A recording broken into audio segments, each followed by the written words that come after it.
ጤና ይስጥልን የከበረ ሰላምታችን በመላው ዓለም ሆናችሁ ቃል ስፖርት ዩቲዩብ ቻናላችንን ለምትከታተሉ ውድ አድማጮቻችን ላይ ድረስ ብለናል። ከእናንተ ከሆነው ቃል ስፖርት ዩቲዩብ ቻናል ለዚህም ሰዓት መርጠን ያሰናዳላችሁን ስፖርታዊ ጥንቅሮች ከሀገር ቤት እስከ ባህር ማዶ በቅደም ተከተል እንደ ሁልጊዜው እያጋርናችሁ ቆይታ የምናደርግ ይሆናል። ላይክ ማድረግ እንዳይረሳ፣ ሀሳብ መስጫ ሳጥናችን ክፍት ነው። በወቅታዊ ጉዳዮች ላይ ጨምሮ ሀሳብ አስተያየታችሁን በምደግፏቸውም ክለቦች ጭምር እንደ ሁልጊዜው ልታጋሩን ትችላላችሁ። ውድ ቤተሰቦቻችን እኛ በመረጃ ሰዓታችን አስቀድመን የተወሰኑ የሀገር ቤት መረጃዎችን ይዘናል እናካፍላችኋለን። በአውሮፓ የመረጃ ሰዓታችን ዛሬም ትልቅ ክለቦችን የተመለከተ ወቅታዊና ዕለታዊ ጥንቅሮችን በቅደም ተከተል የምናደርሳችሁ ይሆናል። በወቅታዊ ጉዳይ ውድ ቤተሰቦቻችን አስቀድመን የሪያል ማድሪድን ሰፊ የቡድን ዜና እናካፍላችኋለን። በባርሴሎናም የመረጃ ሰዓታችን አንድ ሰው ነገሩን እንረዳለው ብሏል። አልጋ ወራሹን ሰው የተመለከተ ለየት ያለ ጥንቅር ከቀኑ ጋር አያይዘን እናነሳለን። በርካታ መረጃዎችን በአውሮፓ ትልቅ ክለቦች የዓለም ዋንጫንም አያይዘን የምናካፍላችሁ ይሆናል። በተወዳጁ የእንግሊዝ ፕሪሚየር ሊግ የመረጃ ሰዓታችን በርከት ያሉ አጫጭር ስፖርታዊ ጥንቅሮችን ለእናንተ ውድ አድማጮቻችን ይዘናል። እድለኛ ነኝ ያለውን የፕሪሚየር ሊግ ተጫዋች እናነሳለን። በቢግ ሲክስ ሮቤርቶ ዲዘርቢ በውስጣችን የሚዘዋወረው ውሃ ሳይሆን ደም ነው ብለዋል። የእሳቸው ጋዜጣዊ መግለጫ እንደወረደ ይደርሳቸዋል። በአውሮፓ ታላላቅ ክለቦች ወቅታዊ መረጃን ስናነሳም የማንቸስተር ሲቲ ሁለት ከዋክብቶችን ወቅታዊ መረጃ እናደርሳቸዋለን። በሲቲ ቤት ተጨማሪ መረጃ በቃል ስፖርት ዩቲዩብ ቻናል ተይዟል። የቼልሲው አለቃ በጣም በፈታኝ ሰዓት ላይ ያለ ቡድናቸውን በተመለከተ በጣም አነጋጋሪ ሀሳብ አጋርተዋል። በቡድን ዜና የቡድኑን ቁልፍ ተጫዋች ሞይሰስ ካይሴዶን፣ ኮል ፓልመርን የተመለከተ እንዲሁም አሌሃንድሮ ጋርናቾን እናነሳለን። ቼልሲ ቤት ተጨማሪ የዝውውር መረጃ በዚሁ በቃል ስፖርት ዩቲዩብ ቻናል ተይዟል። ላይክ እያረጋችሁን አብራችሁን ሁኑ። ሊቨርፑል የመረጃ ሰዓታችን በርካታ ጥንቅሮችን ይዘናል። በተለይም ከጉዳት የመጣውና ወሳኝ ሰዓት ላይ ተመለሰላቸው ኢሳክ ኤኬቴኬን የመተካት ግዴታ አለበት። ከዚህ ጋር በተያያዘ ተጨማሪ መረጃዎችን እናነሳለን። በኤኬቴኬ በኩል ይህን ካነሳን በኋላ አርኔ ስሎት በአንድ ጉዳይ ላይ አማረዋል፣ እንነግራችኋለን። ሊቨርፑል የተሳሳተ ውሳኔ ወስኗልን በሚል የቀረበበት አንድ ክስ አለ። ለቅሷችንን ጩኸታችንን ተቀማን ያሉት ዴቪድ ሞይስ ናቸው። በጣም አነጋጋሪውን የሳቸውን መግለጫ ይዘናል። የመርሳይድ ደርቢ ጨዋታ በትልቁ ይጠበቃል። ቃል ስፖርት ዩቲዩብ ቻናል መረጃው ተይዟል። ከአርሰናል ጋር በተያያዘ ሚኬል አርቴታ መጀመሪያ ከፊት ያለውን እንርታ እያሉ ይገኛሉ። ሲቲን ማለታቸው ነው። ከዛ ቀጥሎ የትኛውን እንደሆነ እንነግራቸዋለን። ሁለተኛው ጉዳያቸውን በአርሰናል በኩል የቡድን ዜና ስናነሳ ጋብርኤል ማጋሌሽ አንድ ያለው ትልቅ ሀሳብ አለ፣ እናደርሳቸዋለን። ሌላኛው የቡድኑን ተጫዋች ቤን ዋይት፣ ማርቲን ዙቤሜንዲ እና ቡካዮ ሳካን የተመለከተ ልዩ ጥንቅር በቃል ስፖርት ዩቲዩብ ቻናል ለአርሰናል ደጋፊዎች። ዩናይትድ ቤት አንድ ውጥረት አለ። ይህን ውጥረት በተመለከተም የዘሰን ስፖርትን ዘገባ እንነግራችኋለን። ኢኤስፒኤንም ከዩናይትድ ጋር ይዞት የወጣው መረጃ አለ። ማይክል ካሪክ በማንቸስተር ዩናይትድ ወቅታዊ ሁኔታዎች ላይ ካነሱት ነገር የዳኝነት ውሳኔ፣ የቡድናቸው የፊት መስመር ተጣማሪዎች ከክለቡ በውሰት የለቀቁና በቋሚነት ስለለቀቁም ተጫዋቾቻቸው አንዳንድ ያሉት ነገር አለ። በዩናይትድ የመረጃ ሰዓት በስፋት እንመለከተዋል። ይህን ጉዳይ በቃል ስፖርት ዩቲዩብ ቻናላችን ላይ ላይክ አድርጉን። ውድ ቤተሰቦቻችን ለ100,000 ሰብስክራይበር እየተንደረደርን ነው። እንዲሁ ቤተሰብ መሆን ካሻችሁ እናንተም ሰብስክራይብ አድርጉ። ለወዳጅ ዘመዶቻችሁም ሼር ማድረግ እንዳይረሳ።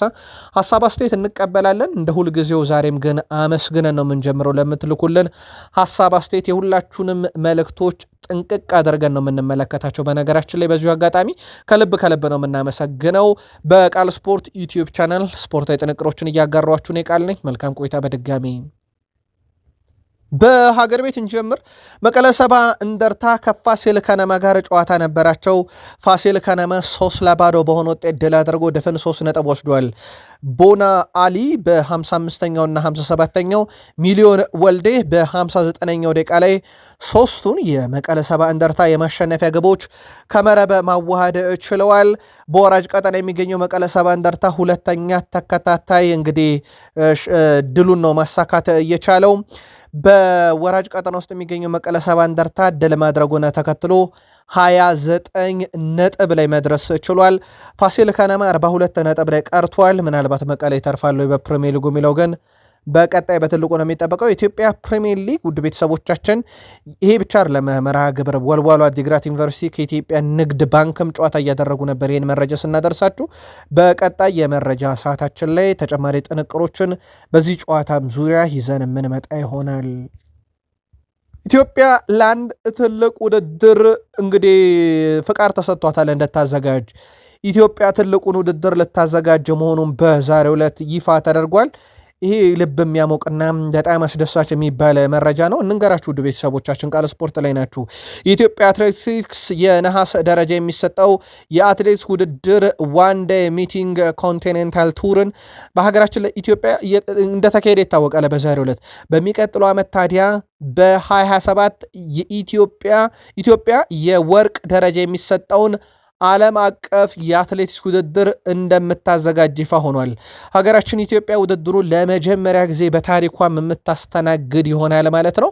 ይሄ በስፖርቱ ዘርፍ ትልቅ መነቃቃትን የሚፈጥርና እንግዲህ ትኩረት እንዲደረግ ስፖርቱም ላይ ወጣቶችም ወደ ስፖርቱ ዓለም እንዲሳቡ በብዙ የሚያደርግና በተለይም ደግሞ በርካታ እግር ኳስ ወዳድ፣ በርካታ ስፖርት አፍቃሪ፣ በርካታ በአትሌቲክሱ ዘርፍ እምቅ ችሎታ ያላቸው ታዳጊዎችን ለማፍራትና ሀገራችንንም በስፖርቱ ዘርፍ ዳግም ለማስጠራት ይሄ ትልቅ ተነሳሽነትን የሚፈጥር ውሳኔና ሂደት ነው። ለሀገራችንም ትልቅ ተሞክሮ ይሆናል ተብሎ ይታሰባል። አፍሪካ ደረስን። በሞሮኮ እስር ቤት የነበሩ 3 የሴኔጋል ብሔራዊ ቡድን ደጋፊዎች ከስር መለቀቃቸው ይፋ ተደርጓል። በተጨማሪም አንድ የአልጄሪያ ዘር ሐረግ ያለው አልጄሪያዊ ከእስር ቤት መለቀቁ ይፋ ተደርጓል። ደጋፊዎቹ በሞሮኮ አፍሪካ ዋንጫ ፍጻሜ በተፈጠረው ሁከት ተሳትፏል በሚል 3 ወራት በእስር አሳልፈዋል። አሁንም 15 የሴኔጋል ብሔራዊ ቡድን ደጋፊዎች በእስር ቤት እንደሚገኙ ይታወቃል። ከወቅታዊ ጉዳይ ጋር በተያያዘ የሴኔጋል ተጫዋቾች የሴኔጋል ስፖርት ፌዴሬሽንም ጭምር ይህን ጉዳይ ቅሬታ ሲያቀርቡበት እንደነበረ ይታወቃል። ደጋፊዎቻችን ከስር ይፈቱ፣ ምክንያቱም ያንን ነገር የፈጸሙበት አስገዳጅ ሁኔታ ገጥሟቸው ነበር ወደ ስቴዲየምም ጥሰው የገቡበት። እናም በዚህ ምክንያት ጉዳዩ እንዲታየለን በሚል ክስ ሲያቀርቡ ነበር። ለማንኛውም 3 የሴኔጋል የዘር ሐረግ ያላቸውና አንድ አልጄሪያዊ ዛሬ ከሞሮኮ እስር ቤት ተፈተዋል። አውሮፓ ደረስን። ሪያል ማድሪድን እናስቀድም። የቪኒሺየስ ጁኒየርን ጉዳይ በተመለከተ በርካቶች በቃል ስፖርት ዩቲዩብ ቻናላችን ላይ በርካታ ጥያቄ ካነሱልን የሪያል ማድሪድ ደጋፊዎች አንዱ ይሄ ነበር። በነገራችን ላይ ትልቁ ልዩነታቸው አሁንም ደሞዝ ብቻ ነው። የደሞዝ ጉዳይ አሁንም ልዩነት አለ። ከዛ ውጭ በመሰረታዊ ነገሮች ላይ በሙሉ ተስማምተዋል። የደሞዙ ጉዳይ እልባት ካገኘ ቪኒሺየስ ጁኒየር ኮንትራቱን በዛው በሪያል ማድሪድ ያራዝማል ተብሎ ይጠበቃል። በቡድን ዜና የሪያል ማድሪዱ ተጫዋች ወይም ተከላካይ ራውል አሴንሲዮ ሆስፒታል መግባቱ ተረጋግጧል። ወደ ቤተሰቦቻችን የጨጓራ ህመም ምክንያት ተጫዋቹ በ2 ሳምንት ውስጥ 6 ኪሎ ነው ቀንሷል የተባለው እንደ ኮብ ዘገባ ከሆነ ሕክምና ላይ እንዳለ ተረጋግጧል። ከጨዋታ ጋር በተያያዘ መች ወደ ጨዋታ ይመለሳል የጤናው ሁኔታ በሚል ሪያል ማድሪድ በተከታታይ የሚያወጣውን መረጃ ለእናንተ ውድ አድማጮቻችን የምናካፍላችሁ ይሆናል። በአውሮፓ ሻምፒዮንስ ሊግ ምንም እንኳን ሪያል ማድሪድ ከውድድሩ ቢሰናበትም ሪያል ማድሪድ በሩብ ፍጻሜ የሁለተኛ ዙር ጨዋታ በአሊያንዝ አሬና ሲካሄድ ፌርላንድ ሜንዲ አንድም ድሪብል አልተደረገም። በጣም አስገራሚ ነው። እሱ ብቻ ሲሆን ምንም ተጫዋች እሱን ድሪብል አድርጎ አላለፈም። በዛ ጨዋታ ላይ ኦሊሴ ነበረ ፊት ለፊት ሲጋፈጡ የነበረው። በሁሉም ውድድሮች 21 ተከታታይ ጨዋታ አንድም ጊዜ ድሪብል ያልተደረገ ተጫዋች። ትልቁ ችግሩ የተጫዋቹ ያው የጉዳት ሁኔታ እንደሆነ ይታወቃል። ከአሰልጣኝ አልቫሮ አርቤሎ ጋር በተያያዘ በርከት ያሉ የመረጃ ምንጮችን ዋቢ አድርገን ይሄ የእሳቸው ቆይታ በስንበት ሊጠናቀቅ እንደሚችል ስንነግራችሁ ነበር። ማርካም ዛሬ የመልቀቅ ዕድላቸው በጣም ሰፊ መሆኑን ተናግሯል። እንደውም የሆነ ተአምር ካልተፈጠረ በስተቀር አሰልጣኙ የክለቡ አቀድ አይደሉም የሚል መረጃን ይዞ ወጥቷል። ከዚህ ጋር በተያያዘ የጆዜ ሞሪኖ ስም ሲነሳ እንደነበረም ነግረናችሁ ነበረ። ለጆዜ ሞሪኖ ቅርብ የሆኑ ሰዎች እሳቸው ጥያቄው የሚቀርብላቸው ከሆነ አይናቸውን አያሹም፣ የሪያል ማድሪድን መንበረ ስልጣን ጥያቄው ከመጣ ከፍሎሬንቲኖ ፔሬዝ ይረከባሉ የሚል መረጃ በስፋት እየወጣ ነው። አጣርተ ነው በተከታታይ መረጃ ሽፋን እንሰጠዋለን። ሮናልድ ኪውመን በወቅታዊ የባርሴሎና ጉዳይ ላይ ሀሳባቸውን አጋርተዋል። በተለይ ዳኛ ላይ በዚህን ያክል ደረጃ ማማረር በጣም የተጋነነ ነው ብለዋል። እሳቸው በሁለቱም አጋጣሚ ቀይ ካርዶችን ተመልክቷል ቡድኑ፣ እሱን እረዳለሁኝ። የባርሴሎናም ጭንቀት ይገባኛል። ነገር ግን ሁሉንም ነገር ሁዋን ላፖርታና እንደዚሁም ደግሞ አሰልጣኙ ሃንሲ ፍሊክ ወደ አሰልጣኝ ማዞራቸው ግን ተገቢ ነው ብዬ አላስብም። ወደ ውስጥ ማየት አለባቸው። ባርሴሎና ምንድነው ችግሩ የሚለውን መመርመር አለበት። ሁሉንም ነገር በዳኛ ማሳበቡ ተገቢ ነው ብዬ አላስብም። በእርግጥ በዚህን ያክል ደረጃ ዳኛውም ላይ ሰበብ እየፈጠሩ ያሉት መውደቃቸው አልተዋጠላቸውም። እናም ያንን ነገር ስላልተቀበሉት ወይም ሽንፈታቸውን ስላላመኑት ነው። ለዛም ይመስለኛል ብለዋል። ምናልባት የባርሴሎና ደጋፊዎች ጉዳዩን እናንተ እንዴት ታዩታላችሁ? ይህ የሮናልድ ኩሜን የግል ምልከታ ነው። ከዚህ በፊት እናውቃችኋለን በስፔን ላሊጋ ሲያሰለጥኑ ክለቡን። ከዚህ ጋር በተያያዘ ምልከታችሁን በሀሳብ መስጫ ሳጥናችን ላይ ላኩልን። ከ19 ዓመት በፊት ባርሴሎና ቤት አንድ ጨዋታ በብዙ አይረሳም። ሊዮኔል አንድሬስ ሜሲ በፈረንጆች አቆጣጠር 2017 በስፔን የንጉስ ዋንጫ በሄታፌ ላይ ያስቆጠራት ዝነኛዋ ግብ ከመሃል ሜዳ ድሪብል እያደረገ ሄዶ ማራዶና አስቆጥሯታል። እንደዚህ አይነት ግብ ከዚህ በፊት እንግሊዝ ላይ ካልተሳሳትኩኝ በአርጀንቲናና እንግሊዝ መካከል በነበረ ጨዋታ ላይ በሊዮኔል አንድሬስ ሜሲ ግን ያቺ ከተደረገች እነሆ 19 ዓመት ተቆጠረ። ጋዜጠኛው አይረሳም አንካራ ሜሲ እያለ ረጅም ደቂቃ ሲጠራው የነበረበት አጋጣሚ። አልጋ ወራሹ ላሚን ያማል ጥሩ ድሪብለር ነው። ያው ገና ታዳጊ ስለሆነ ለማነጻጸር ገና ነው ጊዜው ላሚን ያማልን ከሜሲ። እድገቱ ግን በጣም የተሻለ የሚባል ነው። 150 ጎሎች፣ 93 የግብ አስተዋጽኦ፣ 48 ጎል እና 45 አሲስት ማለት ነው። ሁለተኛ ላሊጋ፣ ሁለተኛ ስፔን ሱፐር ካፕ፣ አንድ ኮፓ ዴል ሬይ አንስቷል። የሊዮኔል አንድሬስ ሜሲን አልጋ በትክክል ወራሽ ነው ወይ የሚለውን ግን ጥቂት ዓመታትን ቢያንስ መታየት ይኖርበታል። ምናልባት የባርሴሎና ደጋፊዎች አልጋ ለመውረስ ትክክለኛው ሰው ነው ወይ በሚለው ጉዳይ ላይ ግን መልከታችሁን አጋሩን። ኦሊቨር ካን ሚኬል ኦሊሴን በተመለከተ ባሎንዶር ይገባዋል ብሏል። ምንም ጥያቄ የለውም። ሁሉንም ነገር ተመልክቻለሁ። ባሎንዶር ለሚኬል ኦሊሴ ይገባል እያለ ይገኛል። ኦሊሴ በነገራችን ላይ አሁን 52 አሲስቶችን ለባየር ሙኒክ አድርጓል። እሱ ሲቀላቀል የቡድኑ ከፍተኛ አሲስት ከነበረው በመጫወት ላይ ካሉት ግናብሪ ነበር 52 ወደ 72 አድጓል። እሱ ኦሊሴ እንግዲህ በሁለት ዓመት ገደማ ውስጥ ማለት ነው ወደ 52 ደርሷልና በጣም አስደናቂ ጊዜን እያሳለፈ ነው። ምናልባት የባሎንዶር እጮች እንግዲህ ይፋ ሲደረጉ የኦሊሴ ስም መኖሩ የሚቀር አይመስልም። ምናልባት ምን ያህል ክብሮችን ከባየር ሙኒክ ጋር ያሳካል የሚለው ደግሞ ይሄን ለመወሰን ትክክለኛውን ፍርድ ለመፍረድ ወይም ደግሞ ትክክለኛውን ቅድመ ግምት ለመገመት አመቺ ይሆናል ተብሎ ይታሰባል። ጆኮል ግን ከዚህ የተለየ ሐሳብ ያለው ሃሪኬን ባሎንዶርን መውሰድ ይችላል እያለ ነው። የቀድሞ እንግሊዛዊ ተጫዋች ጆኮል ሃሪኬን በዚህ ዓመት ባሎንዶር የማሸነፍ እድል እንዳለው ጠቁሟል። በሃሪኬን በኩል ሃሪኬን የሻምፒዮንስ ሊግ እና የዓለም ዋንጫን ካሸነፈ ያለ ጠረጠር ባሎንዶርን ያገኘዋል ብሏል ጆኮል። ስለ ሻምፒዮንስ ሊግ ፍጻሜ የጠየቀው ጆኮል ባየር ሙኒክ ከአርሰናል የሚደርሱ ይመስለኛል ብሏል። አርሰናል በልጅነቱ የለቀቀው ሃሪኬን በፍጻሜው እነሱን ለመግጠም ተመልሶ ይመጣል ሲል ቅድመ ግምቱ አጋርቷል። በአውሮፓ ሻምፒዮንስ ሊግ እና በዓለም ዋንጫ ከነገሰ ባሎንዶር የሃሪኬን ነው ያለው ጆኮል በፍጻሜ ባየር ሙኒክ ከአርሰናል ሊገናኙ ይችላሉ በሚል በዛው ቅድመ ግምቱን አጋርቷል። ምናልባትም የእናንተንም ምልከታ በቃል ስፖርት ዩቲዩብ ቻናላችን ላይ ልታጋሩ እንችላላችሁ። በአውስትራሊያ ሊግ ጨዋታ የተቋረጠበት መንገድ በጣም አነጋጋሪ ነው። በአውስትራሊያ ዋናው ሊግ ሜልቦርን ሲቲ ከኒካስል ጆት ጋር በነበራቸው መርሃ ግብር ላይ እርግቦች እንግዲህ ስቴዲየሙን ወረውት ጨዋታ ለማድረግ በጣም ተቸግረው ጨዋታም ቆሞ ነበር። ውድ ቤተሰቦቻችን በርከት ያሉ እርግቦች ናቸው ወደ ሜዳ ገብተው የነበረውና ጨዋታው ተቋርጦ ነበረ ለተወሰኑ ደቂቃዎች። በጣም አነጋጋሪ ነበረ። ሌላው የዓለም ዋንጫን በዚሁ እናንሳው። የዓለም ዋንጫ ካሁኑ ብዙ እያነጋገረን የካታርም የዓለም ዋንጫ ካስታወሳችሁ እንደዚሁ በጣም አነጋጋሪ ነበረ። ገና ውድድሩ ሳይጀመር ሙቀት አለ፣ የደህንነት ስጋት፣ የሊጎችን ማቋረጥ ብዙ ሲቀርብበት ነበረ። ይሄኛውም የዓለም ዋንጫ ከብዙ ጣጣ አላመለጠም። የ2006 የዓለም ዋንጫ ውድድር በኒውዮርክ የባቡር ትኬት ዋጋ ንሯል ተብሏል። ከኒውዮርክ ከተማ ወደ ሜት ላይፍ ስቴዲየም የደርሶ መልስ ባቡር ትኬት ዋጋ $150 መሆኑ ይፋ ተደርጓል።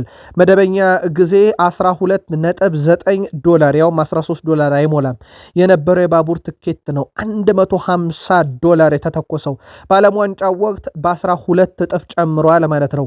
ወደ ስቴዲየም የሚደረገው ጉዞ 9 ማይል ወይም 14 ኪሎ ሜትር ሲሸፍን 15 ደቂቃ ይፈጃልና ለ15 ደቂቃ $150 ትከፍሏታላችሁ ተብሏል። ውድ ቤተሰቦቻችን የዓለም ዋንጫ ይሄ ውዱ ነው። ይሄን ውዱን የዓለም ዋንጫ ውድ እየከፈሉ ስቴዲየም መግባት፣ ውድ እየከፈሉ በባቡር መሄድ፣ ውድ እየከፈሉ የገዛ መኪናን ፓርክ ማድረግ ይጨምራል። ለመሆኑ ይሄ በገንዘብ ውድ የሆነ ነው የዓለም ዋንጫ። ውድ የሆነችውንስ ዋንጫ የትኛው ብሔራዊ ቡድን ያነሳል የሚለው ግን በትልቁ ይጠበቃል። ቃል ስፖርት ላይ ናችሁ። እንደ ሁልጊዜ የተመራረጡ ስፖርታዊ መረጃዎችን ለእናንተ ውድ አድማጮቻችን ጥንቅቅ አድርገን ከምናቀርብበት የዩቲዩብ ቻናላችን 100,000 ሰብስክራይበር ለመግባት ግን ትንሽ ዘገየንና ሰብስክራይብ እያደረጋችሁ ቤተሰብ መሆን እንዳይረሳ። ሀሳብ አስተያየት ካለ እንቀበላለን። ላይክ ማድረግን በዛው እንዳትረሱ። ከተወዳጁ የእንግሊዝ ፕሪሚየር ሊግ ወዳገኘናቸው ጥንቅሮች ተሻገርን። መልካም ቆይታ በድጋሚ 2015-16 የውድድር ዓመት በእንግሊዝ ለየት ያለ ነበር። ድል አድራጊው ሌስተር ነበር። ያልተጠበቀ ቡድን የፕሪሚየር ሊግ ሻምፒዮን ሆነ። ለመጀመሪያ ጊዜ ሌስተር ሲቲ የፕሪሚየር ሊጉን ዋንጫ ያኔ ሲያነሱ ለመትረፍ 40 ነጥብን ሰብስብ ብለን ነበር ዓመቱን የጀመርነው ማለታቸው ይታወቃል።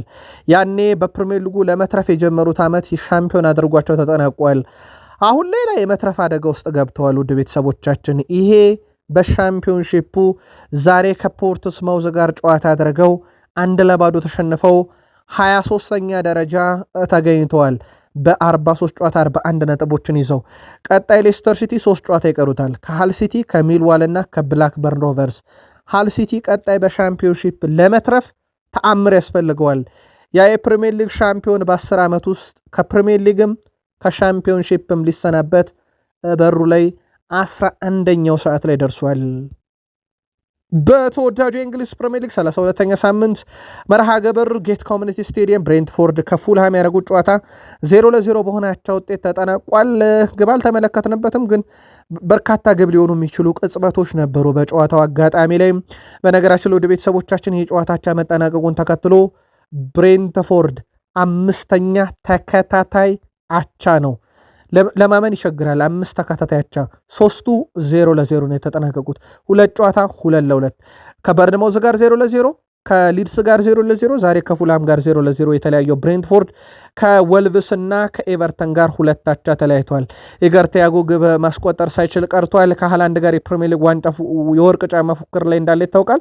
የፕሪሚየር ሊግ የወርቅ ጫማ ለማሸነፍ ከኤርሊንግ ሃላንድ ከመሰለ እጅግ ድንቅ ተጫዋች እየተፎካከርኩ በመሆኔ ለእኔ ኩራት ነው። በእግር ኳስ ሙያ ይህንን ፉክክር በህልሜ እንኳን ቢሆን እፎካከራለሁ ብዬ አስቤውም አልሜውም አላውቅም ያለው ኢገር ቲያጎ በጣም እድለኛ ነኝ ብሏል። አምናም የብሬንትፎርድ ተጫዋች ነበር በጉዳት፣ ዘንድሮ ደግሞ ጎል በማግባት። ውድ ቤተሰቦቻችን ቶትንሃም ደረስን። በውስጣችን የሚዘዋወረው ውሃ ሳይሆን ደም ነው እያሉ ነው ሮቤርቶ ዲዘርቢ። የቶትንሃሙ አሰልጣኝ ሮቤርቶ ዲዘርቢ ተጫዋቾች ክለቡን ከመውረድ ለመታደግ በቁርጠኝነት እንዲፋለሙ አሳስበዋል። በደም ስራችን የሚዘዋወረው ውሃ ሳይሆን ደም እንደሆነ ለሁሉ ማሳየት አለብን ያሉት እሳቸው ሮቤርቶ ዲዘርቢ ይህንን የተፋላሚነት መንፈስ ወደ ተጫዋቾች ማዘወር ያለብኝ ያሉት ሮቤርቶ ዲዘርቢ ለቶትናም መፋለም አለብን፣ ቶትናም በፕሪሚየር ሊጉ መትረፍ አለበት እያሉ ነው። በነገራችን ላይ በውላቸው ስምምነት መሰረት ቶትናም ከወረደ አብረው ነው የሚወርዱት ውድ ቤተሰቦቻችን። ስለዚህ እሳቸውም ይህንን በቃለ መጠይቅ አረጋግጠዋል። በውላቸው ውስጥም የተካተተ ነው። ቶትናም ይተርፋሉ የሚለው ግን እስከ 38ኛ ሳምንት ድረስ በፕሪሚየር ሊግ እንደ ዋንጫ ሻምፒዮን ይሆናል ተብሎ በጉጉት እንደሚጠበቁ ክለቦች ሁሉ የቶትንሃም ነገር በዛው ልክ የሚጠበቅ ሆኗል። በዓለም ዋንጫ ከሜሲ ጋር መጫወት እሻለሁ እያለ ነው ጄሬሚ ዶኩ የማንቸስተር ሲቲው ቤልጂየማዊ የፊት መስመር ተጫዋች። ቤልጂየማዊ ማንቸስተር ሲቲ ተጫዋች ጄሬሚ ዶኩ የሊዮኔል ሜሲ ትልቅ አድናቂ መሆኑን ይፋ አድርጓል። በዓለም ዋንጫው ከአርጀንቲና ጋር መጫወት እንደምችል ተስፋ አደርጋለሁ ያለው ዶኩ ይህ ከሆነ መለያውን እንዲሰጠኝ ሜሲን እጠይቀዋለሁ ብሏል። ሊዮኔል ሜሲን በዓለም ዋንጫ ማግኘት ከቻለን ደግሞ ጥሩ ይሆናል፣ የእሱ ትልቅ አድናቂ ነኝ፣ አርአያዬም ነው ሲል ተደምጧል። በቀኝ እግሩ የሚጫወተው በጣም ምርጡ ድሪብለር፣ ፈጣኑ ተጫዋች፣ ከግብ ብዙ የራቀው ግን ከሲቲ በኩል ለተቃራኒ ቡድን በጣም አስጨናቂው ተጫዋች ጄሬሚ ዶኩ ድሪብሉ ፍጹም አስደናቂ ነው። በፕሪሚየር ሊጉም በርካታ ስኬታማ ድሪብልን ከሚያደርጉ ግንባር ቀደም ተጫዋቾችም አንዱ እንደሆነ ይታወቃል። በዚህ ሳምንት ከሚደረገውም ጨዋታ ጋር በተያያዘ 100% ዝግጁ ነን፣ የፍጻሜ ጨዋታ ያክል እንጫወተዋለን ብሏል። ከአርሰናል ጋር የሚደረገውን ጨዋታ ቃል ስፖርት ዩቲዩብ ቻናልም ተከታታይ መረጃ እንደያዝንበት በዚሁ አጋጣሚ ልንነግራችሁ እንወዳለን። ከዚህ ጋር በተያዘ ሪያን ሼርኪ ከአርሰናል ጨዋታ በፊት ሐሳቡን ልኳል። ቼርኪ አርሰናልን አንፈራም፣ ሰዎች ስለነሱ ብዙ ያወራሉ፣ ግን ያለኛ ምንም ለውጥ አያመጣም። እሁድ ዕለት በኢትሃድ ለምን በካራባው ካፕ ፍጻሜ እንዳሸነፍናቸውና በቅርብ ዓመታት ውስጥ ማንቸስተር ሲቲን ማሸነፍ እንዳልቻሉ በድጋሜ ለዓለም እናሳያለን ብሏል ሪያን ሼርኪ። አሁን በመልበሻ ክፍላችን ውስጥ የተለየ ስሜት አለ፣ ጉልበቱ በደንብ አለ፣ ቡድን ውስጥ በስልጠናው በስነ ልቦናው ሁሉ ጠንክረናል ብሏል። በአርሰናል ላይ ድልን ለማድረግ በጣም እርግጠኛ ነኝ እያለ ይገኛል። ሰዎች የሚፈልጉትን ሁሉ መናገር ይችላሉ እያለ ነው ሪያን ሼርኪ። ቃል ስፖርት ዩቲዩብ ቻናል ናችሁ ግን ይላል እሱ ምን እንደሆነ እናውቃለን፣ ለምን በዛ ደረጃ ተጋኖ እንደሚነገር ብሏል። ከሻምፒዮንስ ሊግ ወጥተናል፣ ስለዚህ ሁሉም ነገር ትኩረታችን ፕሪሚየር ሊግና ፕሪሚየር ሊግ ብቻ ነው ያለው ሪያን ሼርኪ። ለዓለም በድጋሚ አርሰናልን ማሸነፍ እንደምንችል በኢታድ እናሳያለን ብሏል። ጫጫታውን መቋቋም ባልችል እዚህ ወንበር ላይ ባልቀመጥ እያለ ነው ሊያም ሮዛኒየር። የሰሞቹ አሰልጣኝ ሊያም ሮዛኒየር የሚቀርብባቸውን ጫና የመቋቋም አቅም እንዳላቸው ተናግረዋል። ጥያቄዎች ወደ እኔ የመጡት ክለቡን በተቀላቀልኩ በ3ኛው ደቂቃ ነው ያሉት ሊያም ሮዛኒየር ከ3 ወራት በኋላ ደግሞ አስቡት ብለዋል። አያይዞም እንደዚህ አይነት ጫናዎች መቋቋም ባልችል ኖሮ እዚህ ወንበር ላይ ባልተቀመጥኩ ነበር ብለዋል። ቼልሲ ከዚህ ቀደም ስኬታማ ሲሆን በቡድን ውስጥ በግለሰብ ሳይሆን በቡድን ለመለያው የመፋለም መንፈስ ነበር። አሁን ያጣነው ያንን የመመለስ ስራ እየሰራው ነው። ለመለያው ቼልሲያን ይፋለማሉ እያሉ ነው። ቃል ስፖርት ዩቲዩብ ቻናል ላይ ናቸው። ምናልባት የቼልሲ ደጋፊዎች ከእሳቸው እሳቤ አንጻር እሳቸው ለቡድኑ ይሄ ስኬት አያመጡም፣ እሳቸው አቅሙ የላቸውም የሚል ትችት እየቀረበባቸው እንደሆነ ይታወቃል። በርካታ የቼልሲ ደጋፊዎችም በዩቲዩብ ገጻችን ይህንን ሀሳብ ሲያነሱ ነበር። እሳቸው የቼልሲ ቤት ያለውን ጫንቃቸው መሸከም አይችልም በሚል ትችት ቢቀርብባቸውም እሳቸው ብችል ነው በወንበሩ ያለውት እያሉ ነው። ምናልባት መፍትሄ ሆናለሁ እያሉ ነው። በቼልሲ ደጋፊዎች ዘንድ ግን ምን ያህል አመኔታ አለ? በዩቲዩብ ገጻችን ምላሻችሁ ላኩልን። ሞይሰስ ካይሴዶ ገና ከቼልሲ ጋር ዋንጫ አንስቼ አልጠገብኩም እያለ ነው። እናም ለዚህ ክለብ ዋንጫ ማምጣት አሁንም ዋናው ህልሜ ነው፣ ቀጣይ ጠብቁ እያለ ይገኛል። ያው ዘንድሮ ቼልሲ ከዋንጫ ጋር ሊገናኝ የሚችልበት አንድ አጋጣሚ ቢኖርም በኤፍኤ ካፕና በፕሪሚየር ሊግና በሻምፒዮንስ ሊግ ግን በዛ ደረጃ እንዳልነበር ይታወቃልና ቡድኑ ቀጣይ እናሻሽለዋለን ብለዋል። ኮል ፓልመርንም በተመለከተ በርካታ ሀሳቦች ሲነሱ ነበረ። በማለዳው የቃል ስፖርት ዩቲዩብ ቻናል ጥንቅራችን አንስተው ነበረ። ኤንዞ ፈርናንዴዝንም በተከታታይ ሲነሳለን ነበረ በቃል ስፖርት ዩቲዩብ ቻናል ላይ። እሱንም በተመለከተ ምላሾችን ከሰሞኑ በዩቲዩብ ገጻችን በተደጋጋሚ ለቼልሲ ደጋፊዎች ምላሽ ሰተንበትም ነበረ። ኮል ፓልመር በሻምፒዮንስ ሊግ ቦታ ብንጨርስ የሚያስፈልገንን ተጫዋች ለመግዛት ጥሩ አቅም ይሰጠናል ብሏል። ኮል ፓልመር ስለ ቼልሲን ፕሮጀክት ተጠይቆ ነበረ። በአንድ ገጽ ላይ ነን፣ አሁን ማሸነፍ ብቻ ነው የምንፈልገው ብሏል። በትክክለኛ መንገድ ላይ እንደሆነን ተስፋ አደርጋለሁ። የውድድር ዘመኑ በዘንድሮ የውድድር ዓመት ለእኛ ከባድ ቢሆንም ግን በተሻለ መንገድ እናጠናቅቀዋለን ብለዋል። ኮል ፓልመር ስለ አሰልጣኝ ሊያም ሮዛኔረም ሀሳቡን አጋርቷል። በጣም ጥሩ አሰልጣኝ ናቸው እያለ ነው የቃል ስፖርት ዩቲዩብ ቻናል የቼልሲ ደጋፊዎች በቅድመ ውድድር ዘመን ሲኖር እና ሀሳቦቹን በአግባቡ ሲያስተላልፍ እና መጫወት የሚፈልገውን መንገድ ሲያስተላልፍ ምርጥ አሰልጣኝ ይሆናል። ስለዚህ እሱ ገና በቅድመ ውድድር ዘመን ዝግጅት ላይ ስላልነበረ አንዳንድ ነገሮች ገና እየጀመርናቸው ነው ከአሰልጣኙ ጋር። አሰልጣኙ ጥሩ ነው እያለ ነው ኮል ፓልመር። በእርግጥ የገዛ ቡድኑን አሰልጣኝ ጥሩ አይደለም ብሎ የሚተች ተጫዋች ይኖራል ተብሎ ባይጠበቅም ኮል ፓልመር ምርጥ ነው እያለ ነው። ሊያም ሮዛኒየርን ጋርናቾን በተመለከተ ኬረን ጊል የዴይሊ ሜሉ ጸሐፊ ነው። እሱ አንዳንድ የገጠሙት ችግሮች አሉ ብሏል። እንደ ችግር ያነሳው ነገር ፕሪሲዝንን ከቼልሲ ጋር አለመኖሩና አዲስ ክለብ አዲስ ከተማ ጊዜ ይፈልጋል እያለ ይገኛል። ይሄ የግል መልከታው ነው። ይቀጥልና ጋርናቾ ከበርካታ ክለቦችም ይፈለግ ነበር ብሏል። ለአብነት ያክል ከባየር ሙኒክ፣ ከአስቶን ቪላ፣ ከአልናስርም ጭምር ጥያቄዎች ይቀርቡለት ነበረ ተጫዋቹ ብሏል። አሁንም ፍላጎት ያላቸው ወኪሎች ራሳቸውን ሊገልጹ ይችላሉ። ሆኖም ግን ቼልሲ እስካሁን ድረስ በይፋ እሱ ስለመሸጥ ያወጣው ነገር ባይኖርም ውስጥ ለውስጥ ግን አማራጮችን ላይ የሚችልበት እድል አለ ግን ተብሎ ይጠበቃል። ሌላኛው ከዛ አትሌቲክ ያገኘነው መረጃ ውድ የቼልሲ ደጋፊዎች በቃል ስፖርት ዩቲዩብ ቻናል የሚተገኙ የ7 ዓመት የሆነው ተጫዋች አክሰል ዲሳሲ በዌስትሃም በውሰት እንዳለ ይታወቃል። ዌስትሃም በፕሪሚየር ሊጉ የሚተርፍ ከሆነ አክሰል ዲሳሲ በዛው በዌስትሃም ዩናይትድ በቋሚነት የመፈረም ፍላጎትም አለው። በግልጽ እንደሚታየው ሁላችንም በዚያ ጉዳት አዝነናል፣ ለሱም ሆነ ለቡድኑ በጣም ያሳዝናል ብለዋል። አሌክሳንደር ኢሳክ ነው ስለ ሁጎ ኤኪቲኬ ጉዳት ሲናገር ሁላችንም ከሱ ጎን ነን ብሏል። በኤቨርተን ጨዋታ ላይ ያለኝን ሪከርድ በትክክል አላውቀውም፣ ግን ይህ ጨዋታ ለደጋፊዎችና ለተጫዋቾች በጣም ጠቃሚ ናቸው ብዬ አስባለሁ ብሏል።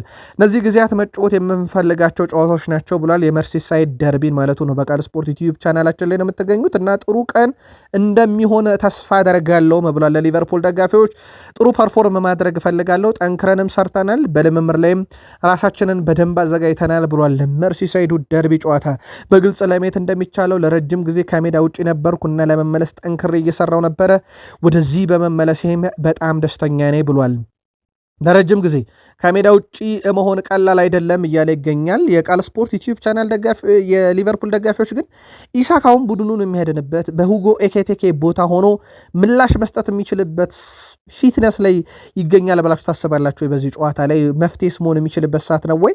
ረጅም ጊዜ እሱም በጉዳት የከረመ የፊትነስ ጥያቄ ኖሮበት በተከታታይ እሳቸውም ጥቂት ደቂቃ ብቻ የሚያጫውት ተጫዋች እንደሆነ ይታወቃል። እሱ ግን መፍትሄ ለመሆን እጥራለሁ እያለ ነው። በመርሲሳይድ ደርቢ ጨዋታ እጣ ሲወጣ ነው እድለኛ ያልነበር ነው እያሉ ነው አርኔ ስሎት።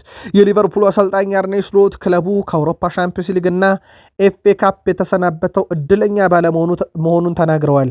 ከሻምፒዮንስ ሊግ እና ኤፍኤ ካፕ የተሰናበት ነው በክፍት ጨዋታ የወቅቱ ምርጥ በሆኑ እና ምርጥ አሰልጣኝ ባላቸው ቡድኖች ነው ሲሉም አርኔ ስሎት እድለኛ እንዳልነበሩ ተናግረዋል። በጣም መውጣቱ ይህ ማለት እጣው ሲወጣ እድለኛ አልነበርንም፣ እውነታው ይሄ ነው እወቁት እያሉ ነው ለሊቨርፑል ደጋፊዎች። ቃል ስፖርት ላይ ናችሁ። የእሳቸው የሰሞኑ ጋዜጣዊ መግለጫን በእርግጥ በሀሳብ መስጫ ሳጥናችን ላይም በርካቶች እንደተቃወሙት እና የእሳቸው ጋዜጣዊ መግለጫ እንዳልወደዱት ሲነግሩን ነበር የሊቨርፑል ደጋፊዎች።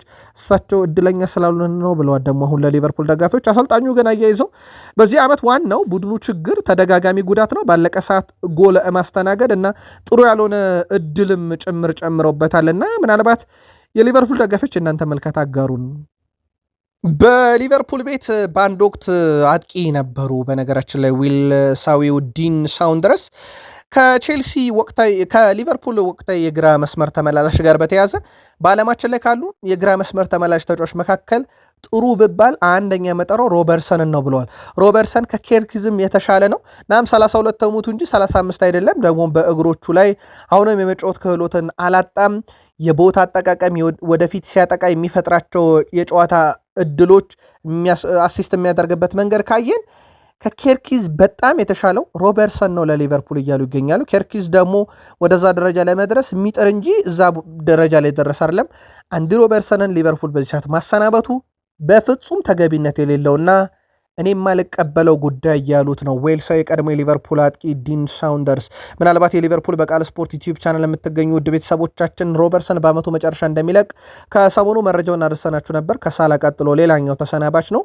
አሁን ኬርኪዝ መፍትሄ አይሆንም እያሉ ነው እኚህ ሰው። የእናንተስ ምልከታ ምንድን ነው? ላኩልን። ዴቪድ ሞይስ ጩኸታችንን ተነጥቀናል እያሉ ነው። ሊቨርፑል በአሁኑ ጊዜ በዳኛ ውሳኔ የተበደለ ከሆነ እኛ ደግሞ ለዓመታት ነው የተበደል ነው እያሉ ይገኛሉ። እሳቸው ሊቨርፑል ያስመዘገባቸው ያለፉት 4 ሽንፈቶች እንዴት ያዩታል የተባሉት ዴቪድ ሞይስ እውነቱን ለመናገር ሊቨርፑልን አላየንም፣ የጨዋታ ውጤቶቻቸውም ላይ ትኩረት አልሰጠንም፣ ከብሬንትፎርድ ጋር ያለን ፉክክር አለ፣ ስለሆነም በሳምንቱ በራሳችን ውጤት ላይ ነው ትኩረት የምናደርገው ብለዋል። ሊቨርፑል 5ኛ ላይ ናቸው። የነሱን ስፍራ ለመቆናጠጥ ታስባል ላቸው የተባሉት አሰልጣኝ ዴቪድ ሞይስ አዎ ደረጃዎችን ለማግኘት እንጠራለን፣ ያው እንዳልኩት ነው ፉክክር አለን፣ እኛ ባለንበት ደረጃ አካባቢ ፉክክሩ ይቀጥላል ያሉት ዴቪድ ሞይስ ውድ የቃል ስፖርት ዩቲዩብ ቻናል ቤተሰቦቻችን ጨዋታችንንም ተነጥቀናል፣ በዳኛ ሊቨርፑል ሳይሆን እኛ ለዓመታት ነው የተበደልነው ብለዋል። ሁለቱ ክለቦች የእርስ በርስ ግንኙነታቸው ባለፉት 3 ጨዋታ ሊቨርፑል 2ቱን አሸንፎ አንድ ጊዜ አቻ መውጣታቸው የሚዘነጋ አይደለም። ሚኬል አርቴታ በቀጣይነት እኛ የምንዘጋጀው ሲቲ ስለማሸነፍ ነው። ቀጥሎ ሲቲን ከረታም በኋላ ስለ አውሮፓ ሻምፒዮንስ ሊግ እጣ ድልድል እናወራለን ብለዋል። ሚኬል አርቴታ አርሰናል እያሰለጠኑ በጣም ከሚፈተናቸው ሜዳ ኢትሃድ በጣም ከሚፈተኑበት ጨዋታና በጣም ከፈታኙ ሰዓት ጋር ተፋልመዋል። በነገራችን ላይ እሳቸው የአውሮፓ ሻምፒዮንስ ሊግ እጣ ድልድልን ቀጣይ እናስብበታለን ሲቲን ከረታም በኋላ ካሉ በኋላ የእሳቸው ቁጥር ግን በአውሮፓ ሻምፒዮንስ ሊግ በጣም አስገራሚ ነው። በነገራችን ላይ በተከታታይ ዓመት በአውሮፓ ሻምፒዮንስ ሊግ ግማሽ ፍጻሜ በመድረስ ፈርጉሰን 3 ፔፕ ጋርዲዮላ 3 ያደርገውታል። አሁን ሚኬል አርቴታ 2 ጊዜ በማድረግ በተከታታይ የፕሪሚየር ሊጉ 3ኛው አሰልጣኝ መሆናቸው የሚዘነጋ አይደለም። ዋንጫውስ ነው ጥያቄ የበርካታ የአርሰናላውያን ደጋፊዎች። ብራዚል የአርሰናል ተከላካይ ጋብርኤል ማጋሌሽ በአርሰናል መጫወት ህልሙ እንደነበረ ተናግሯል። በዚህ ክለብ በመሆኔ በጣም ደስተኛ ነኝ ያለው ጋብርኤል ማጋሌሽ እዚህ ቦታ አገኛለሁ ብዬ ፈጽሞ አስቤ አላውቅም ነበር ብሏል። በአርሰናል መገኘት ህልሙ ሲል የገለጸው ጋብርኤል በየቀኑ እዚህ መሆን፣ ለአርሰናል መጫወት፣ በፕሪሚየር ሊግ መጫወት ያላሰብኩት ግን የተሳካልኝ ብሎታል። ከአርሰናል ጋር የፕሪሚየር ሊጉን ዋንጫ ማሸነፍ ትልቁ ዓላማዬ ነው ያለው ጋብርኤል ማጋሌሽ የሚሰማውን ጫጫታ መስማት የለብንም፣ የፈለጉትን ማለት ይችላሉ። ማተኮር ያለብን በራሳችንና መጫወት በምንፈልገው የእግር ኳስ ዘይቤ ላይ ነው እያለ ነው ጋብርኤል ማጋሌሽ። ከሰሞኑ አርሰናል በተለይም በበርነማውዝ ከደረሰበት ሽንፈት በኋላ ከፍተኛ የሆነ ትችት ቡድኑ ማስተናገዱ ይታወቃል። ቃል ስፖርት ዩቲዩብ ቻናላችንም በዩቲዩብ ገጻችን በተከታታይ መረጃዎችን ስናደርስ በተለይም አርሰናል በበርነማውዝ ጨዋታ የደረሰበት ሽንፈት እንዴት በዚህ ሰዓት ቡድኑ የፕሪሚየር ሊግ ተፎካካሪ ሆኖ እንዲህ አይነት የጨዋታ አቀራረብ ይቀርባል፣ ይሄ ቸልተኝነት ጭምር ነው በሚል ተጫዋቾቹ ሲተቹ እንደነበረ ይታወቃል። የሚሰማውን ጫጫታ መስማት የለብንም ብሏል ማጋሌሽ። ቤን ዋይት ከአሰልጣኝ ሚኬል አርቴታ ጋር ስላለው ግንኙነት ሀሳቡን አጋርተዋል። ሚኬል ለእኔ ልክ እንደ አሰልጣኝ ልክ እንደ አባትም ነው። እኔን በደንብ ይረዳኛል። አንዳንድ ጊዜ ጥንካሬንና ድክመቴን በትክክል የሚረዳው ብቸኛውም ሰው እሱ ነው። ከእሱ ጋር ጥሩ ግንኙነት አለን ሲል ተደምጧል። ማርቲን ዙቤሜንዲም ሀሳቡን ያጋራል ስለ ቡድኑ። ማርቲን ዙቤሜንዲ ስለ ቡድኑ እንግዲህ ሲናገር ለቡድኑም ሆነ ለእኔ በግሌ ከባድ ጊዜ ነበረ፣ የመጨረሻዎቹ ጥቂት ነጥብ የጣልንባቸው ጨዋታ ብሏል። በየ3 ቀኑ ጨዋታዎችን እንጫወታልና ጉዳቶች በተደጋጋሚ ስብስባችንን እያጠቃ ነው እያለ የሚገኘው የአርሰናሉ አማካኝ አሁን በጥሩ መንገድ ላይ ነን ብሏል። በተለይም በካራባው ካፕ በፍጻሜ በፕሪሚየር ሊግ የተሸነፉት ሽንፈት ቡድኑን በተከታታይ ዋጋ እንዳስከፈለው ያነሳው ዙቤሜንዲ ግን አሁን ወደ ጥሩ ፎርማችን መተናል ሲል ተደምጧል። በሪያል ማድሪድ ይፈለግ የነበረው ተጫዋች አሁን በአርሰናል እየተጫወተ እንደሆነ ይታወቃል። ቡካዮ ሳካ በ27 ጨዋታ 6 ጎል አርሰናል። ሌሳንድሮ ትሮሳርድ በ27 ጨዋታ 5 ጎል፣ ኑኖ ማዱኬ በ21 ጨዋታ 2 ጎል፣ ጋብርኤል ማርቲኔሊ በ26 ጨዋታ 1 ጎል በፕሪሚየር ሊጉ አርሰናል ያበረከቱ የአርሰናል የክንፍ አጥቂዎች ናቸው። ዘንድሮ አርሰናል ጎሎችን ማስቆጠር የሚመቸው ከቆመ ኳስ ሆነና እነኚህም ተጫዋቾች ግብ ማስቆጠር ለአርሰናል በጣም ወሳኝ በሆነ ሰዓትም ሊገኙ አልቻሉም። ውድ የቃል ስፖርት ዩቲዩብ ቻናል ቤተሰቦቻችን አርሰናል በቀጣይ ክረምት ላይ በክንፍ አጥቂ ገበያው ላይ እንዲወጣ ያደረጉትም እንደዚህ አይነት በጣም የዚህ ውድድር ዓመት በተለይ በጣም ደካማ የክንፍ አጥቂዎቹ ውጤቶች ናቸው። በተለይ በፕሪሚየር ሊጉ ሳካ ጭራሽ በሲቲ ጨዋታ እንደማይገኝ ይታወቃል። ሳካ በነገራችን ላይ በፕሪሚየር ሊግ ማንቸስተር ሲቲን ድል አድርጎ አያውቅም። አርሰናል ድል ባደረገበት ሰዓት ሳካ በጉዳት ከሜዳ ውጭ እንደነበረ የሚዘነጋ አይደለም። በማንቸስተር ዩናይትድ በኩል ሰር ጂም ራትክሊፍ በጥበቃ ነው የሚንቀሳቀሱት ተብሏል። ማንቸስተር ዩናይትድ በኦልትራፎርድ ለሚደረጉ ጨዋታ ለራትክሊፍ የሚደረገውን ጥበቃ አጠናክሮታል። በዚህም ራትክሊፍ እንግዲህ በመኪና ከተጓዙ በኋላ በደህንነት ጠባቂዎች ታጀበው ወደ ስቴዲየም እንደሚገቡ ተረጋግጧል። ከዚህ ቀደም እንግዲህ እስከ መግቢያ በመኪና ከመጡ በኋላ ወደ ስቴዲየም ከመግባታቸው በፊት ከደጋፊዎች ጋር ፎቶ የሚነሱት የዩናይትዱ ከፊል አለቃ ሰር ጂም ራትክሊፍ አሁን ግን ራትክሊፍ በደረጃዎች ላይ ታጅበው ከመውጣታቸው በፊት የቦዲጋርዶቻቸው ወይም የጥበቃዎቻቸውን ፍቃድ የሚጠይቁ ሰው ሆነዋል። ቃል ስፖርት ዩቲዩብ ቻናል ላይ ናቸው። በመሆኑም ሰር ጂም ራትክሊፍ የሚገቡበት ቦታ የዓመት ትኬት ያላቸው ደጋፊዎች ለቪአይፒ ቦታ እንዲለቁ ስለሚደረግ ውጥረቱን በይበልጥ ያባብሰዋል የሚል መረጃ በስፋት እየወጣ ነው። ማንቸስተር ዩናይትድ በተለይም በአንዳንድ ውሳኔዎች ሰራተኞችን በማሰናበት ጉዳይ ክለብ ውስጥ ይሄ ወጥነትና ዋንጫ ማምጣትን ወደ ቀደመ ቦታው ክለባችን ይመለስ የሚሉ ድምፆች እንደነበሩ ይታወቃልና ሰር ጂም ራትክሊፍ ጥበቃው ተጠናክሮላቸዋል ተብሏል። ኢኤስፒኤን ብሩኖ የዚህ ዓመት ምርጡ ብሎታል። ኢኤስፒኤን ከ1 እስከ 10 የዚህ ውድድር ዓመት ምርጦች ብሎ ይፋ ሲያደርግ የማንቸስተር ዩናይትዱ ብሩኖ ፈርናንዴዝ ወጥ ነው። ቡድኑ አሁን ላለበትም ደረጃ በጣም ቁልፉን ሚና ተወጥቷል። በየክለቡ ያሉ ተጫዋቾች ለቡድኖቻቸው ካበረከቱት አስተዋጽኦ አንጻር የብሩኖ ለዩናይትድ ላቅ ያለ ነው ያለው ኢኤስፒኤን ብሩኖን አንደኛ ደረጃ አስቀምጦታል። ሃላንድ ሁለተኛ፣ ራይስ ሶስተኛ፣ ዊሊያም ሳሊባ አራተኛ፣ ቡካዮ ሳካ አምስተኛ፣ ሪያን ሼርኪ ስድስተኛ፣ ጀረሚ ዶኩ ሰባተኛ፣ ሞይሰስ ካይሴዶ ስምንተኛ፣ ዶሚኒክ ሶቦስላይን ዘጠነኛ፣ ጋብርኤል ማጋሌሽን አስረኛ አስቀምጧል። በብሩኖ በኩል የፕሪሚየር ሊጉ ከፍተኛ አሲስት አድራጊ ነው። የፕሪሚየር ሊጉ ከፍተኛ የግብ ዕድል የፈጠረ እንደሆነ ይታወቃል። ቃል ስፖርት ላይ ናችሁ። ምናልባት ብሩኖ ይገባዋል ወይንስ የተለየ ምርጫ አላችሁ? በዩቱብ ገጻችን በሀሳብ መስጫ ሳጥናችን ለላኩልን። ካሪክ ከዳኝነት ጋር በተያዘ ህጎች እናውቃቸዋለን። ጥያቄው ህጎቹ ተግባራዊ የሚሆኑበት መንገድ ላይ ነው። አንዳንድ ውሳኔዎች በእኛ ላይ ተወስነዋል፣ ጎርተውናል። ነገር ግን ባለፉት ሳምንታት በዚህ ጉዳይ ላይ በበቂ ሁኔታ ተናግሬያለሁ። እኛ ላይ የተወሰነ ውሳኔ ሌሎችስ ክለቦች ላይ እየተወሰነ ነው ወይ የእኔ ጥያቄ ይላሉ። ይቀጥላሉ። ውድ የቃል ስፖርት ዩቲዩብ ቻናል ቤተሰቦቻችን ስለ ሁለቱን ተጫዋቾቻቸው አማድና ብሪያን ቤሙም ይናገራሉ። ብሪያን በመሃል ተጫውቷል፣ እንዲሁም አንድ ወይም ሁለት ጊዜ በግራ መስመር ተሰልፏል። እኔ እንደማስበው እንደ ጨዋታው ሁኔታ ይወሰናል፣ እንደ አስፈላጊነቱ ነው ሁለቱን እያፈራረኩ የምጠቀመው ሲሉ ተደምጠዋል። ከተሰናባችና ከውሰት ከክለቡ ከለቀቁ ተጫዋቾች አንደኛ ውስጥ ስለሆነው ራሽፎርድ ሲናገሩ ስለ ማርከስ ራሽፎርድ ጉዳይ አሁን ላይ ብዙ ማውራት አልፈልግም፣ ምክንያቱም ነገሮች እርግጠኛ ባልሆኑበት ወቅት ላይ እንዲህ አይነት ነገሮችን ሚዲያ ላይ ወጥቶ መናገር አያስፈልግም እያሉ ነው። ቃል ስፖርት ዩቲዩብ ቻናል ላይ ናችሁ። ቼልሲ የራሽፎርድን ጉዳይ ግን የዩናይትድ ደጋፊዎች ተመልሶ ቢጫወት ወይንስ ተሽጦ በገንዘቡ ሌላ ተጫዋች ቢመጣበት የእናንተ መልከታ ላኩልን። ማይክል ካሪክ ሌላ ያነሱት ነጥብ ስለ አሌሃንድሮ ጋርናቾ ነው። እውነት ለመናገር ከእሱ ጋር ያን ያህል ብዙ ግንኙነት አልነበረኝም። አብረን የነበርንበትም ጊዜ በጣም አጭር ስለነበረ ስለ ጉዳዩ በጥልቀት ለመናገር ይከብደኛል። እሱ በታዳጊዎች ቡድኑ ስኬታማ እንደነበረ፣ ወደ ዋናው ቡድን እንዳደገና ከዛም እንደለቀቀ ግልጽ ነው። ስለዚህ በዛ ወቅት እኔ እዚህ ባለመኖሬ ስለተፈጠረው ነገር አሁን ልነግራቸው አልችልም ሲሉ ጉዳዩንም እንዲሁ አድበስብሰው ታልፈዋል። የማንቸስተር ዩናይትድ እና የቼልሲ ፍልሚያ እንደ አቻ የሚበዛው ነገር የለም። ውድ ቤተሰቦቻችን ለአብነት ያክል ከቼልሲ እና በማንቸስተር ዩናይትድ ያለፉት ወደ 10 የሚጠጉ ጨዋታዎች ማለት ነው 5 ያቸው ወጥቷል። ያ ማለት ሁለቱ ቡድኖች ላቻ ያላቸው ውጤት በጣም የቀረበ ነው። ዩናይትድ በዚህ አጋጣሚ ባለፉት 10 አሸንፈዋል፣ ቼልሲ 2 አሸንፈዋል። ቃል ስፖርት ዩቲዩብ ቻናል ይህን መረጃ ለእናንተ ስናደርስ የቼልሲና የዩናይትድ ጨዋታ እንዳልጀመረ ይታወቃል። ምናልባት እናንተ ውድ አድማጮቻችን ጨዋታውን በፊት ከሰማችሁን ቅድመ ግምታችሁን፣ ከጨዋታው በኋላ ከሰማችሁን ውጤቱን ጻፉልን። በዛው ሰብስክራይብ አድርጉን። ለ100,000 እየተንደረደረን ነው።